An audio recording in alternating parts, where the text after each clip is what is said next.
강유정 대변인입니다. 이재명 대통령은 오늘 오후 한일의원연맹의 카운터파트인 일한의원연맹 회장 스가 요시히데 전 일본 총리를 접견했습니다. 스가 전 총리는 2023년 3월부터 일한의원연맹 회장을 역임하고 있으며 이번 방안에는 이시바 총리 안전보장 보좌관인 일한의원연맹의 나가시마 아키히사 간사장과 오오니시 켄스켄 운영위원장이 동행했습니다. 우리 한일의원연맹에서는 연맹 회장을 맡고 있는 주호영 국회 부의장과 더불어민주당 소속 민홍철 간사장이 자리를 함께 했습니다.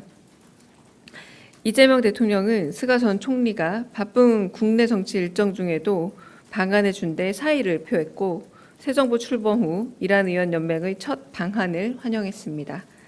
또한 한일 양국은 같은 앞마당을 쓰는 이웃집과 같은 관계라면서 상호 도움이 되는 미래지향적 관계로 발전해 나가길 희망한다고 했습니다.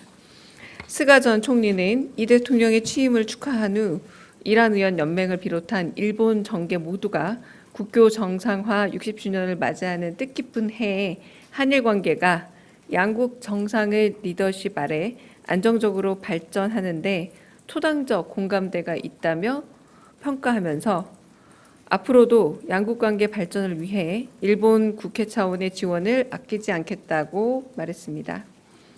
이 대통령과 스가 전 총리는 양국이 경제, 사회, 문화 등 다양한 분야에 걸쳐 교류와 협력을 확대 심화해 나갈 필요가 있다는 데 뜻을 같이 하고 현재의 엄중한 국제 정세 하에서 양국이 국익을 함께 증진해 나갈 수 있도록 앞으로도 각계각층에서 긴밀히 소통해 나가자 했습니다. 이상입니다. 참고해서 말씀을 드리자면요. 한일의원연맹은 주호영 국민의힘 의원이 회장을 맡고 있고 민홍철 더불어민주당 의원이 간사장을 맡고 있습니다. 그러니까 일한의원연맹은 일본 쪽의 의원연맹인 겁니다. 그러니까 일한 한일에 있어서 그 부분에 대한 오해가 없으시기를 바랍니다. 네, 혹시 질문 있으실까요? 네.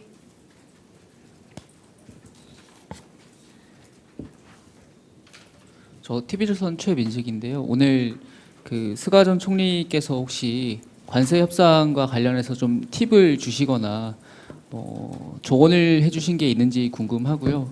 그리고 두 번째로 오늘 배임죄 관련해서 대통령께서 외국인들이 처벌받을까 두려워서 투자를 망설이는 경우가 있다고 사례를 말씀해 주셨는데 사실 노란봉투법 관련해서도 암참이나 유럽 상위 같은 곳에서 많은 애로를 이야기하고 있거든요.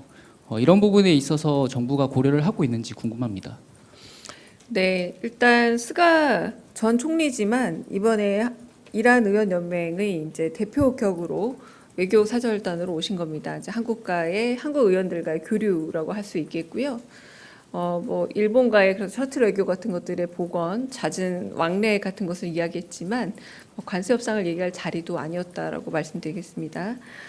두 번째는 배임죄 관련해서 이 부분에 대한 자율성을 높여주고 그리고 배임죄에 대한 공포나 두려움이 없는 환경을 만들겠다는 대통령 말씀에 대한 질문을 하신 것 같은데 노란봉투법이라고 흔히 불리는 노조 관련 법 같은 경우는 통과를 할지언정 그 부분에 대한 또 유예 기간도 좀 있고요. 그 사이에 좀 어떤 부분에 있어서 한계가 있다면 충분히 조율할 수도 있는 법안이기도 합니다.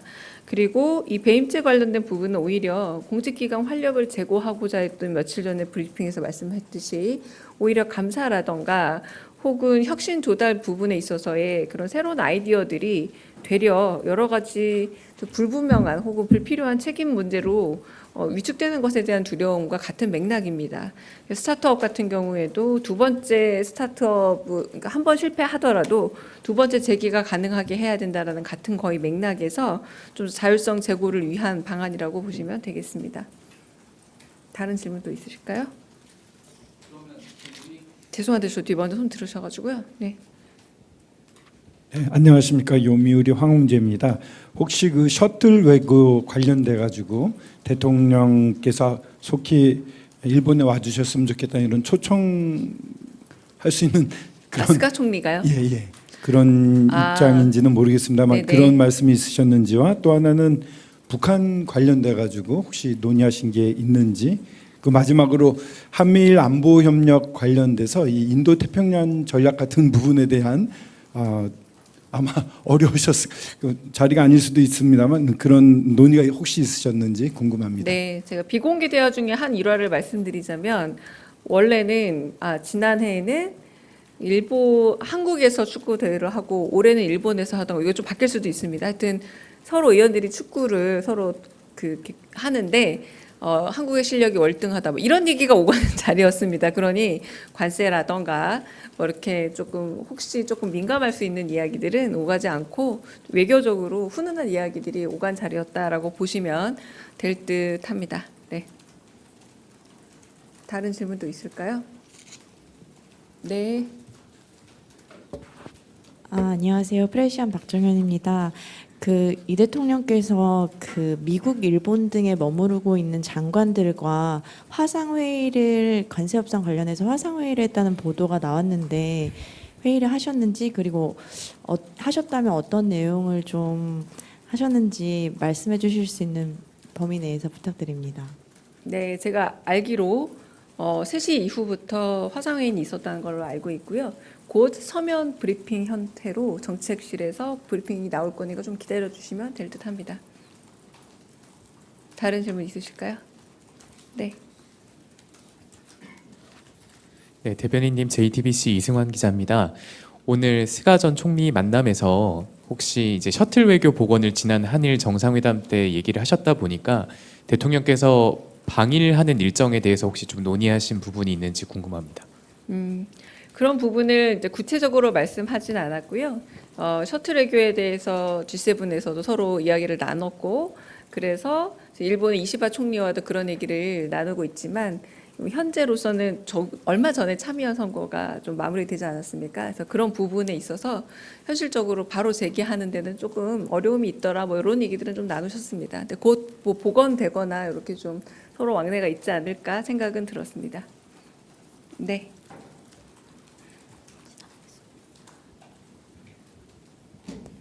네, 대변인님 채널A 홍지은입니다.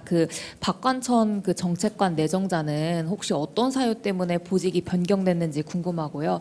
그다음에 피지 보면 뭐 필요시 차장의 임무를 병행한다 이렇게 되어 있는데 이건 어떤 의미일지도 좀 궁금합니다.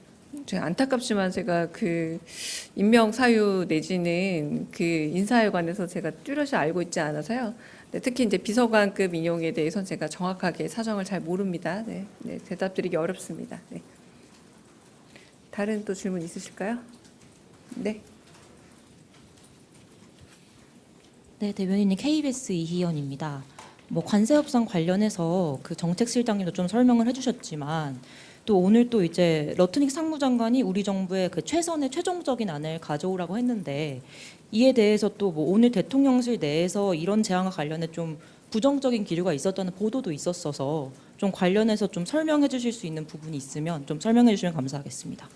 부정적인 기류나 이런 것들은 제가 안에 있어서 잘 모르겠고요. 일단 아까 말씀드렸다시피 먼 곳에 계신 분들하고 같이 화상으로 연결해서 회의가 진행된 걸로 알고 있고요. 그래서 그 결과에 대해서 곧 서면 브리핑이 나오니까요. 이제 그 서면 브리핑을 보시는 게 가장 정확하지 않을까 싶습니다. 네. 다른 또 질문 있으실까요? 네. 네, 대변인님 뉴스원 한재준인데요. 스가 전 총리가 이렇게 연맹 회장 자격으로 오긴 했지만 저희 대통령과의 만난 자리에서 혹시 이시바 현 총리의 메시지를 전달하거나 좀 그런 것도 비공개해서 좀 있었을지 궁금합니다. 그러니까 특별히 기억에 남는 메시지는 없었습니다. 그러니까 외교적으로 서로 안부를 묻는 정도, 이 정도는 오갔던 것 같습니다. 네. 다른 질문 없으면 여기서 마치겠습니다.